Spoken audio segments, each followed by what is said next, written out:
Thiamine అనేది ఒక vitamin. Vitamin below చాలా రకాలైతే ఉంటాయి. విటమిన్ బి1 ఈ థయమిన్. ఈ థయమిన్ అనేది నేచురల్‌గా మన బాడీలో సింథసిస్ అవ్వదు.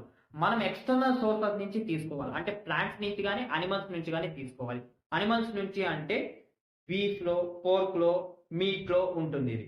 ప్లాంట్స్ నుంచి అంటే బీన్స్ గాని, సిరల్స్ గాని, నట్స్‌లో గాని ఈ థైమిన్ అనేది ఉంటుంది. ఓకే. దీని గురించి ఎందుకు చెప్తున్నాను అంటే, ఈ థైమిన్ ఎప్పుడైతే నార్మల్ డోసేజ్‌లో మన బాడీకి అందదో, అప్పుడు డెఫిషియన్సీ అనేది వస్తుంది. దీని డెఫిషియన్సీ వల్ల సీరియస్ కాంప్లికేషన్స్ డెవలప్ అయితాయి. అవి ఏంటివి అంటే, serious complications dry beriberi, wet beriberi అనే 2గా డివైడ్ చేశారు. వెట్ బెరిబెరిలో కార్డియాక్ ఫెయిల్యూర్ జరగొచ్చు. కాళ్ళు, చేతులు వాపులు వచ్చేయొచ్చు. ఫేస్ అంతా వాపులు వచ్చేయొచ్చు. డ్రై బెరిబెరిలో న్యూరలాజికల్ మానిఫెస్టేషన్స్ అంటే డ్రౌజీగా ఉండడము, ఫెటిగ్‌గా ఉండడము, యూనిలేటరల్ మజిల్ వేస్టింగ్ అంటే కండరాలు కూడా వీక్ అయిపోవడము, బలహీన పడిపోవడము ఇలాంటివన్నీ జరుగుతాయి దీని వలన. కాబట్టి ఈ విటమిన్‌తో జాగ్రత్త బాగా ఎక్కువగా తీసుకోండి. దీన్ని